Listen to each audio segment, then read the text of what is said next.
പ്രിയ സുഹൃത്തുക്കളെ, കുറ്റിപ്പാല ടു തലക്കടത്തൂർ വരെയുള്ള റോഡിന്റെ വർക്ക് പുനരാരംഭിച്ചിട്ടുണ്ട്. വൈലത്തൂർ ടു തലക്കടത്തൂർ വരെയാണ് റോഡ് വളരെ മോശമായി കിടക്കുന്നത്. ആ റോഡിന്റെ വർക്കെല്ലാം റെഡിയാക്കിയിട്ടുണ്ട്. ഇനി ഡബ്ബറൈസ് മാത്രമേ ചെയ്യാനുള്ളൂ. മഴയില്ലെങ്കിൽ ഉടനെ തന്നെ ഡബ്ബറൈസിംഗ് ഉണ്ടാകുന്നതാണ്. മഴ കാരണമാണ് ഈ വർക്കെല്ലാം നിർത്തിവെക്കേണ്ടി വന്നത്. അപ്പോൾ മഴയെല്ലാം പോയപ്പോൾ വർക്ക് പുനരാരംഭിച്ചിട്ടുണ്ട്. ഈ റോഡ് വളരെ ബുദ്ധിമുട്ടായി നിങ്ങൾ ഇപ്പോൾ ശരിയാക്കിയല്ലേ? അപ്പോൾ ശരിയായി. മഴ കാരണം കുറച്ച് വൈകി. പിന്നെ കുറ്റിപ്പാല ടു തലക്കടത്തൂർ വരെ വളരെ മോശമായിരുന്നു. അത് ഈ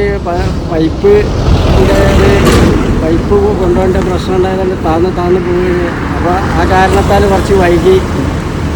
അതല്ല, ഇത് കുറ്റിപ്പാലെന്ന് വലത്തൂർ വരെ കുറേ ദിവസമായില്ല റെഡിയായിട്ട്? റെഡിയായി.